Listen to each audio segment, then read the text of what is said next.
In.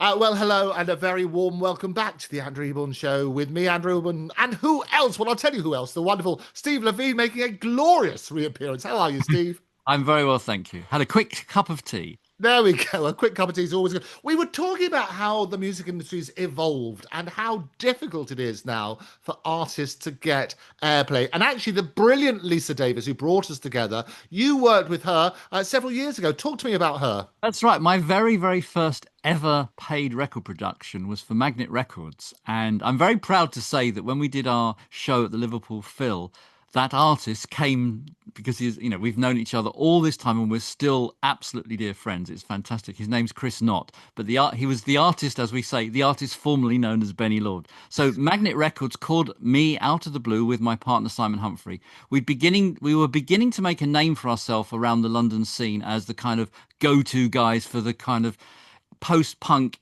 indie kind of stuff that was beginning to happen. If you remember, punk had sort of started to wane and it had morphed into this sort of new wave kind of rock thing, and it was quite a thing with that. We'd been working with the Jags, and Simon had been working with Secret Affair, and you had things like Nick Lowe and Elvis Costello. Those were all coming through as this slightly different sound, pop songs but with guitars. And so Chris Knott was signed to Magnet Records, and they'd had a history of working with some really good pop things. They had, for example, Alvin Stardust on the label. That was Ah, I think it probably funded the label, but anyway. So that was the first thing, and it was Lisa's very, very first job. And then years later, Lisa then worked for CBS Records, the record company, but I worked for CBS Studios as a tape op. fantastic. And as you reunited now, Yeah, working with yeah. the new artists of Mavey and so on and so forth.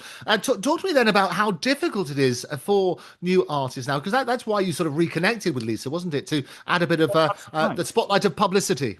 Well, that's right. So on our Baltic Jazz label, we've had a few releases and we're doing really, really well. And we have been playlisted. We're getting great support from regional stations, and that goes without saying. But it is really hard because unfortunately, still today, you do need the national stations like BBC. You really do. And without those, it's a strange trickle down effect. And the playlists on all these stations are so tight. It's really, really hard. And the hosts get, if any of them are allowed what they call free plays, it's very limited. And so it makes it very difficult. And then you start having to compete with the major record companies who have got, 6 months worth of game plan. They're doing this, and this, and this, and this. And so consequently, it's like what they call low hanging fruit. And it's very hard for new artists to break in. It's really difficult. Thank goodness, on a positive level, the BBC have continued to keep BBC introducing alive and kicking, and that is so important for new artists. So for example, Maeve is Liverpool based, and so we've had great support from BBC Merseyside with her, and Jess Eady, another artist I'm working with, who went to university, just left university, but she went to university in Leeds. She on Saturday had support from BBC introducing Leeds. So all around the country, the individual BBC hosts that do BBC introducing are incredibly knowledgeable, supportive, and that is very, very powerful, and that does help. But moving to the next stage is really difficult. Yeah, absolutely. And you need, and it's good that they're still doing some of those programs. It's very Yes. difficult when you're looking at financing and so on and so forth. And you remember the great old days of people like John Peel. Yes, yes. I mean, those late night sessions, again, back to Culture Club, we had success because of Peter Powell. Peter Yes. Powell was one of the very early adopters. We'd had zero play almost anywhere. We had a little bit of action in the club world because White Boy Dance was really popular in the clubs. I went to some of those clubs and you could see, oh, this should be a hit record. Why it wasn't, I don't know. But Peter Powell was an early adopter of the band, and he gave us a Radio 1 session, Yeah. which was incredible. So yeah, those sessions are very, very valuable. But again, those are few and far between. And it's Six Music still has a few of those sessions, but that it's a tough schedule to fill in. And not only are British artists competing, but you've also got a lot of Americans coming over. Great, but there is a home UK thriving set of bands that maybe should have priority over some of them, Yeah. particularly the new ones. I have a problem with established bands, of course you want them, but when you've got a small emerging band from Brooklyn, should they Yes. take precedence over a small emerging band from Newcastle? I don't know. Well, the short answer is rather like citizen journalism, isn't it? Online is the new front line, but it's getting Yeah. heard in amongst all the noise, Yes, isn't it? yes. And that is a great expression, getting heard amongst the noise. And you have to do something exceptional because it isn't, unfortunately, all about the music. It used to be, you know, it used to be all about the music, but it's about a lot of other things that are involved. And you can also look now at Spotify, and some of that isn't 100% genuine. You look at somebody and you think they've had 0 plays, but look at their Spotify. What's going on here? Whereas you can look at some that have got decent airplay and hardly any spot. At the moment, there's a few things that need to be joined up a little bit more, but it is getting very, very difficult. What is fantastic, though, the sort of reverse of all of that is when fans connect directly through Spotify or Apple Music or whatever streaming service they use, that is fantastic. Couple of anecdotes. Maeve has just recently had a couple of absolutely gorgeous direct messages from people that have listened to the music. And Jess's record has only just come out, and she went to she has a friend who works in a bar in Leeds, I think it is, and they put it on the system, and somebody Shazammed it and said, "Oh, what?" Because obviously they didn't know what it was, and she said, "Oh, it was my friend," and she was honestly so blown away with it. So on a sort of micro level, you can have a phenomenal level of interaction between various artists that you work with and your fans, but getting that sort of national play, even spot plays. I'm not suggesting all my songs should be playlisted, but getting these sort of tastemakers to sort of get behind something, it's really, really difficult. It's so difficult. No, absolutely. And it's a very, very crowded market. And as you say, the key about these things, if people have got the tools for connecting, it's all about fan engagement, because then you can build a community. Yes, you're absolutely right. And certainly, I mean, here's a strange one, for example. So another band I'm working with, Hush Tones, we've got a single coming out very soon, I mean, literally soon, and then an album later. Their biggest TikTok, which went ballistic, was nothing to do with the band. It was to do with the fact that Joe's mum is Joe's grandmother is a massive AC/DC fan. and for a treat, you can look at it on TikTok. For a treat, they got the VIP tickets, and they filmed it opening the tickets. It was either a Christmas gift or a birthday gift. Yes. It went mad. And of course, that locks into all the AC/DC. I think it's had millions of streams. And brilliant. I said, well, that's fantastic. How can we make that work for Hush Tones? Because you've got stuff out and theirs is less than that. They are doing a lot more, but you're absolutely right, Andrew. You need to have, an engagement that's no one's really been trained for, because again, it's new. So when you've got sort of established artists that have been around a few years, the TikTok and Instagram world has changed. What is fantastic is when I'm working with very young artists like Jess Eady, who have only grown up with that. They were born this side of the year 2000, and they only know Instagram and TikTok. They've never had a record player or had a vinyl. They don't even know what a mini disc is. My kids grew up with CDs morphing into mini discs, and the legacy of cassettes, and VHS. But where we are now, it's just. I have one great moment when my daughter was very, very young, and she had one of those cassettes, those sing-along cassettes. Yes. And it was like really early in the morning, and I saw her sat by the VHS machine, and she was putting the cassette in the VHS machine. And I said, "Dot, what are you doing?" She said, "I want to see them sing the song." Yes. But of course now, with this and any audio visual thing, it's all seamless. It really is, but it wasn't. No, it's well, one of the TV shows that I'm working on at the moment is looking at some of the old tech and the new tech and giving people like a VHS cassette to a 10-year-old and say, look, what do you do with it? Yes, I mean, it's funny we were talking earlier about AI, but there's in the digital world, there's some fantastic AI tools that have analyzed the crackle and the fuzz and the dropouts of VHS cassettes, and you can superimpose that on your video. So there's another positive aspect to AI in the visual world. I love it, and I do a lot of work in Japan with some of the biggest advertising agencies, and a lot of work in motorsports and other sports. And one of the biggest selling CDs was actually a CD of F1 motor racing, and you'd play that in your car as you drove along. Well, I've never been to Japan. It's one of those moments.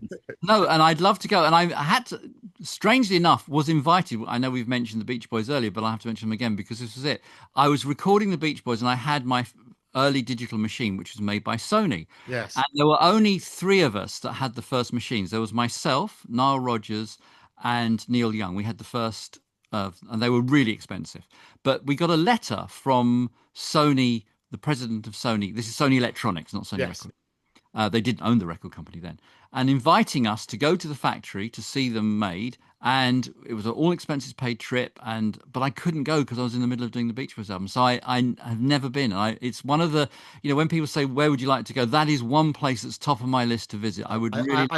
Absolutely, I can highly recommend it. Well, down in Cannes at these wonderful festivals, I present the tech and creativity sessions, which Sony very kindly supported for several years, looking at all their technology. And I went to Japan. I used to go 2 or 3 times a year, and I went to Sony's place and seeing the seismic advances in technology. It's absolutely brilliant. And everyone that I work with, whenever they go to Japan, I was working with a band recently. They always bring me back because I'm a gadget guy. They always bring me a gadget, and I kind of, if I can see it, no, I've got this little. It's a music note that makes a squeak, but it's like this most ridiculous thing that they would only make in Japan. It's got like a little pitch, and it's like a little theremin, which is like woo, the Beach Boys sound. But it's like a little plastic thing, and you squeeze its mouth, and I mean, just madness. So yes, I would love to go. I'd certainly love to come to Cannes with you and be on one of those things. Well, come on. I know you're very well. I also present the drama awards down in Cannes. So, yes, we can. We'll do something together. I'm very big in that because I don't know if Lisa told you, but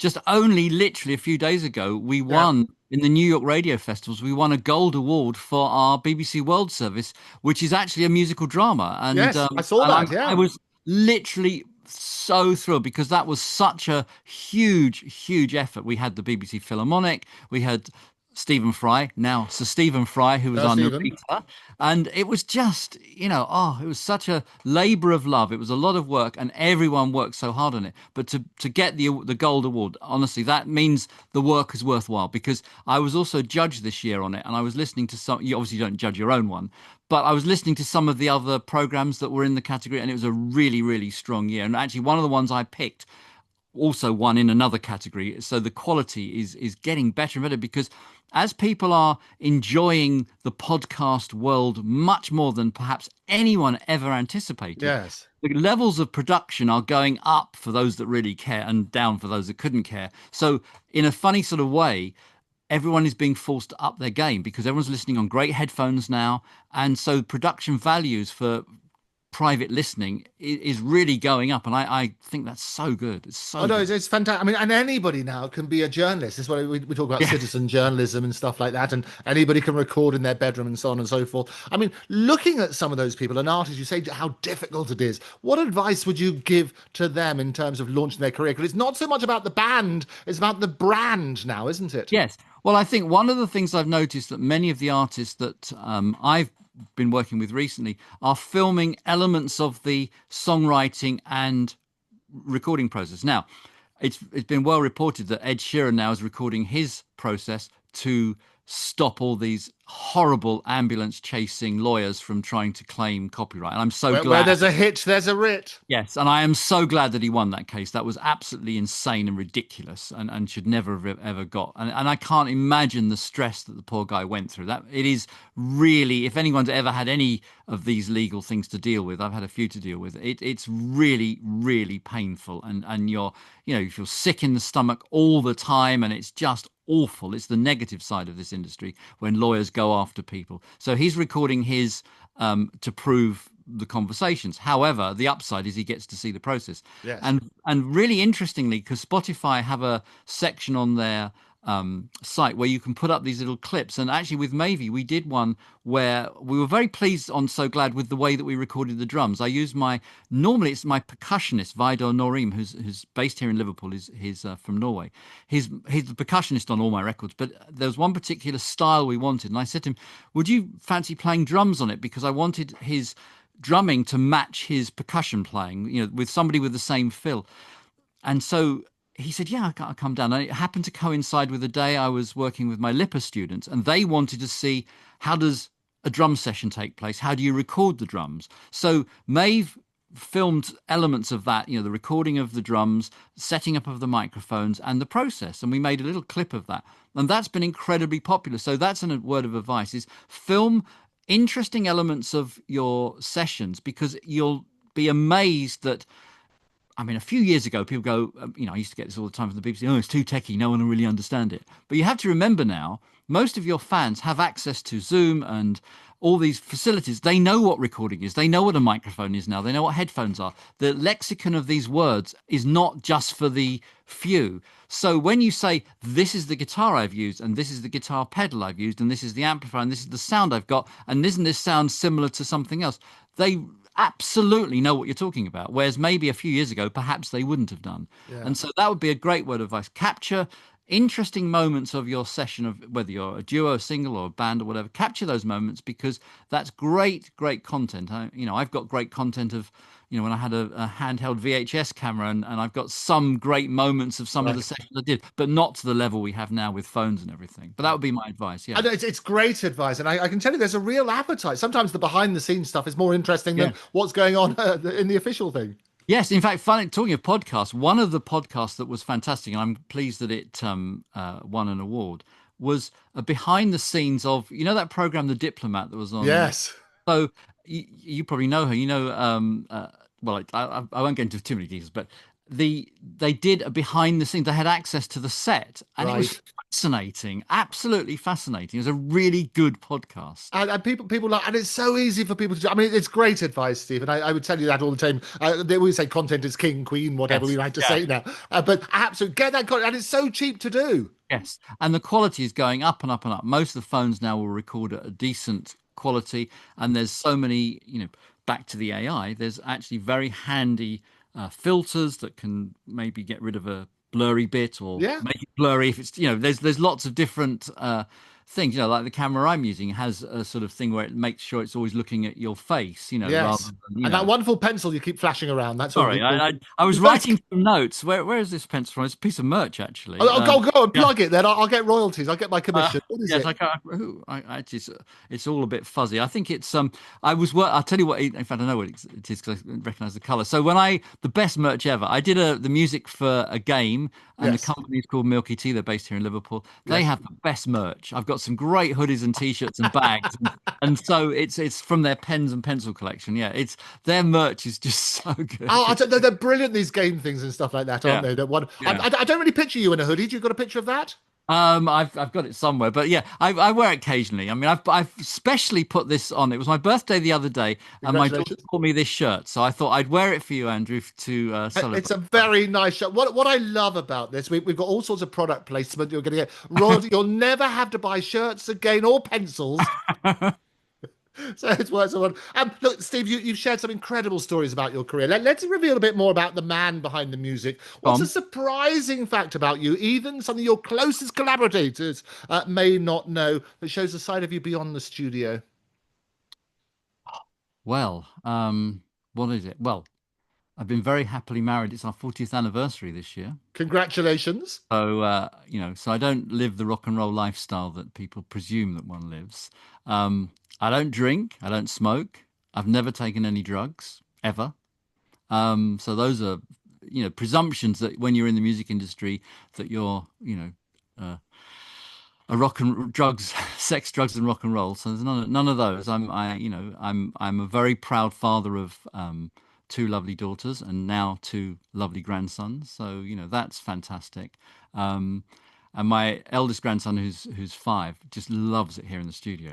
Has also got a fantastic ear. I mean, my goodness, we went to the aquarium in London, in the summer, which he absolutely loved because he quite likes sharks. And then I was showing him some orchestral things, and then he came to the studio recently, and I've got a piano in the studio, and I was showing him the John Williams with Jaws because he's very keen on music, and he went to the piano and he played. And he literally did. He went da da da da. He said, "Oh, this is like when the sharks come." And his dad was here with us, and we went, "What?" As he just, that. So that's lovely as well. Yeah. So that's a side to me.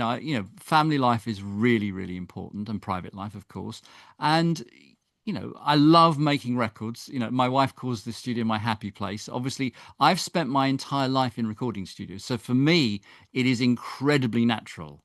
I've been in front and behind the camera my whole life. So this is not anything stressful to me. Right. I love it. I understand the technology. And so it's just a way forward. My other daughter, Rosie, she's a graphic designer. She's worked with Photoshop from literally version 1 at school Right. and she's a graphic designer now. So when she works with Photoshop, it's an invisible tool. She can just be Yes. totally creative because it's not incumbent on it. When you look at some people with computers and they're like, this is so terrible. I love the fact that a computer interface can be so invisible and you can do it as a tool. So yeah, maybe that's things, people don't understand about me. Yeah, and I think that's the thing about AI. They all say about the future is not to replace people, but use it as a co-collaborator. That is a great strapline for it because you're absolutely right. There are going to be things that get replaced. Going through lines and lines and lines of text and code, Yeah. that is probably one of the most boring things that any human could ever do. And the sooner that's replaced with machine learning, I fully support that. To go Yeah. through a royalty statement, to go through a electricity bill, to do all those things that you don't want to do yourself, that's going to be fantastic. I'm not so sure I want to answer a call center that a robot voice is talking to me, because even a online chat thing, I try and get through to a human being as fast as possible, because Yes. you start putting some questions in and you know that it's a bot because it's just not answering it properly. So Well, I don't like that, because I noticed actually some of the European, I think it's Amsterdam, have started putting older cash checkout people at the tills and made yes. specifically these are slow lanes, not fast lanes, so that people can communicate. And it's really interesting how that perhaps, like bands are now going back to vinyl, where vinyl Yes. disappeared.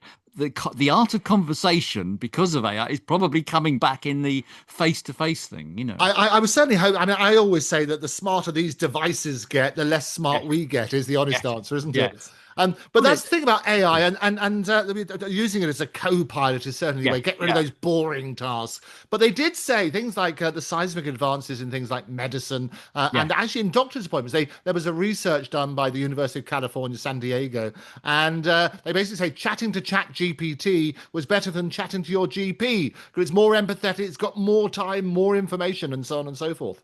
No, that's absolutely correct. And again, I think it's better. I mean, we're men of a certain age, so I've had my most In our recent forties, PSA test, which every man should have their PSA test. Please do. I've had a few friends that have unfortunately suffered from prostate, but the labs now can analyze that much faster. yeah. That is incredibly positive. And I've seen those recent things with breast cancer where they can use AI to analyze the data on a far more macro level that perhaps the human eye or somebody with even a lot of experience can do. All of that couldn't. That's so positive. Yes, and absolutely. Well, as I say, Elon Musk's father Errol's on the show all the time, and he talked about his own cancer and prostate. He spoke publicly about Mm. having basically having it removed, and he urges everybody to get the test Yes. done. And now prevention is better than cure. And Ellis Rich, we spoke about the previous chair of the PRS. I mean, he spoke about how he lost his own daughter. Mm. She had the BRCA gene and lost through breast cancer. If Mm. she'd known about it earlier and information had been Mm. shared, Yes. they could have prevented it. So information is power. It absolutely is, and certainly in those cases, as I said, I had a couple of friends, couple caught it early enough and then persuaded, I then went and had mine, and I've had a couple they're thankfully still with us, but it was a later thing, and so they've had to suffer the consequences of the late intervention. So it is absolutely crucial that technology helps. And also, I've noticed now, I saw something very recently that someone's managed to have a new version of a pacemaker, which can be injected in a serum, a liquid Yes. form, and then the chip itself can learn the body's own rhythm Right. through kind of self-teaching AI, so that the pacemaker is not going to be rejected because it's obviously a piece of electronic device, but the learning curve is very steep, so that the pacemaker can then work with the person's own heart. Again, this is phenomenal stuff. I mean, we've got watches and glasses now that Yes. you know I just recently got for my birthday a pair of those glasses, so I now look at, not these ones, actually do now look like Joe 90, because when I was growing up, you're of a certain age, we know what Joe, I wanted to be Joe 90. I wanted to put those glasses on and be able to do Yes. stuff. That's kind of predicting AI in the future. So I now at least have a pair of glasses that I can record the POV, or I can answer my phone in my car without causing any issues. So Brilliant. yeah, so it is funny where technology and the various Apple watches and others is kind of like the early sort of things where Absolutely. And you think about sort of things like the holograms. You saw all of yeah, those in Star Wars and so on and so yeah. forth. So Science fact, well, fiction and fact are now blurred, aren't they? Yes, they absolutely are. In fact, talking of holograms, up here in the British Music Experience in Liverpool, there's a phenomenal hologram of George, which Oh, they I did. know, I know all Yeah, about that. I mean, I yeah, have a it's hologram company. incredible. We're involved with lots of those sort of things Yeah, as well. So it's yeah. really convincing, isn't it? Oh, it's unbelievable, and we had to do the music specifically for it. I mean, all the staff probably get a bit annoyed 'cause it comes out every sort of hour or whatever it is. It's like you hear ding, ding, ding, ding, ding, ding, and out it comes. But yeah, it's phenomenal. You know, it's Right. phenomenal. I haven't been to the ABBA thing, but everyone that's been to that says that is also breathtaking. Yeah, So again, and the amount of money, and that's certainly the way that people can enjoy content. And as long yeah, as you get the economic model right, yes. artists can earn money whilst they're sitting at home in their Mhm. in their slippers. Well, then this goes back to what we were saying with AI, that if the companies do the right thing, because why should they be the ones that are making all the money? Yeah, Why not spread it around a bit? Because, that's what gives a good community when people spread that wealth around. If the AI companies wish to license one of my tracks and make a version of it for somebody in 5 years' time to use, why shouldn't the people who be involved in the original recording get an ongoing it's like a kind of like a rental property, isn't it? yeah. I know. I'd absolutely work on that sort of basis. Yeah. Share the money, share the love, because Yes. creativity we need to feed. People need to put bread on the table. It's so absolutely important. I mean, creating, emotion with music and souls. And I just don't understand why these people don't see that. Yeah, yes, it's front loaded with their software and they are putting a lot of investment in early. I accept that. But look at the long tail and the long game. Because once you've made those algorithms last forever. Yeah. And so they should be just a bit more generous. But also, this government and other governments just need to, as you said earlier, they've got to understand the ramifications. We don't want to turn this into Gotham City and Batman, because if they do, that's what it's going to be, a dark, dark time. Yeah, You know, and you can compare. I said beforehand, intellectual property is property, and if you yeah, take it without permission, that's theft. It's rather like saying to somebody, "Well, if you opt in or opt out, if I have to opt out, it's like saying to come into my home, help yourself to whatever you like, unless I say don't take the telly, don't take the toaster, don't take the CD player, and you work on that basis." well, that's like when people often with commissioning work, they'll say, "Oh, we haven't got any money, but if you can do it, maybe if we like it." It's like you can't go into a restaurant, sit down, order a meal, taste it, and say, "Maybe not." I mean, actually, having said that, there are actually a couple of restaurants I've seen recently that do a donation model, but you still got Ah, to, yes. yeah, you pay what you think it's worth, but we have to sort of have put some value in people's creativity. That it does, everybody has a value, Yeah. whatever that value is, but we've got to have that value. Yeah, and as you say, I mean, music is emotion, isn't it? And you've Yes. created so much of it. What moves you, Steve, to tears these days? And when was the last time you cried? Um, I definitely was moved to emotion when I heard, as I mentioned before, the encore at Culture Club when they played those B-sides, because they'd never played them before live ever. And that was, I think, very early on in the tour, so they'd only just started playing it. So that, and it was both the music, but what was so lovely, and it did, get the goosebumps going. Easy for you to say. Yeah, was the way that the people standing next to us were literally, you know, like this on every word George was saying. That it was like for them, that was like meeting the Pope. They had Right. had that, and then I mean, I've had similar situations with backstage with people coming to see Brian Wilson. When they meet him, it's changing their life. It really is. That so those are it in terms of you know love and emotion.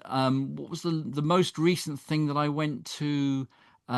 Just trying to think what it was. Oh, I went to Chitty Chitty Bang Bang with Ah, my yes, son, glorious. and it was absolutely phenomenal. The production on that was absolutely phenomenal. There was no cutting corners, and both my wife and I felt very emotional because our grandson enjoyed it so much. Literally, as we left the theatre, it gladdened his heart so much. That is a great emotion. Again, back to what music, production, and all those things can do on a 5-year-old. He left there, he'll remember that forever, just as I Ah, remember going to the Jungle Book. And I remember yes. years and years and years and years ago when I was really young, I went to the Golders Green Hippodrome to Right. see to see Jimmy Clitheroe Hey, and Joe Brown, and I won a packet of crisps off the stage. hey. And I really remember that. I really remember that. Oh And I no, must it's have been like glorious. 3 or 4, Yeah. but I had, Well, like it is wonderful, and as you say, it's the soundtrack to our lives, isn't it? This is yes, what happens. absolutely. I remember my first movie was Oliver. I remember seeing that. That Right. was glorious. I mean, the other extreme, we used to listen to Peter and the Wolf on vinyl, Yeah. and just the imagination and worked on that sort of basis. Absolutely glorious. Steve, finally, then, if this is the last interview you ever gave, and your grandchildren were watching it decades from now, what would you want them to understand about who you are and who you were, not just the producer or businessman, but as a man? And if you're willing to share, what's one regret that you'd like to confess to them here and now, and how would you hope to learn from it? God, that's a very weighted question. Hopefully I'm going to be around a little bit longer. In fact, my grandson said that to me the other day because they've been doing a thing about nature, and they were obviously talking about David Attenborough, and he said, "Well, he's 99, isn't he? He's nearly going to be 100." And he said to me, "How old are you?" And I said, 67. He said, "I really like you. I hope you're going to be around a lot longer." That's really cool. Oof. So I hope I'm going to be around a bit longer. But I mean, we are all going to eventually not be here. I'm definitely 100% because my dad did it. I'm 100% going to donate my body to science because Okay. he did. And I think that's such a brilliant thing. And when you do, and when you go to because you don't then have a funeral, you go to a reception and you see all these other families who have donated bits for science. It's a phenomenally uplifting. It's better than I'm actually haven't been to any funerals lately because I just can't go. I've had a few friends that have passed and it's too sad. Whereas actually, when you donate your body to science, it's incredibly uplifting. I would love people, and the reason my dad donated it, he was a really heavy smoker, which is why I don't smoke. But smoking didn't kill him. And when he was on his last moments, his doctor said to him, he didn't have a mark on his lungs. It's like, what? And he was a Really? street trader. He worked in Oxford Street, breathing in carbon monoxide for hundreds, well, not hundreds, quite a lot. He managed to get to 80 something. Okay. But, and when you speak to the surgeons, they come to the reception to say how important that gift is to the next generation. We're talking about next generation musicians. What about the next generation of doctors to have an actual piece of somebody that they can analyze and work on? So I am definitely doing that, and I think that's good. So I would like them to say, wow, that was a great thing to do. And perhaps a doctor in the future has looked at a bit of me, learned something, and maybe saves some of their life. I mean, it's like when people donate organs, the joy that brings the recipient.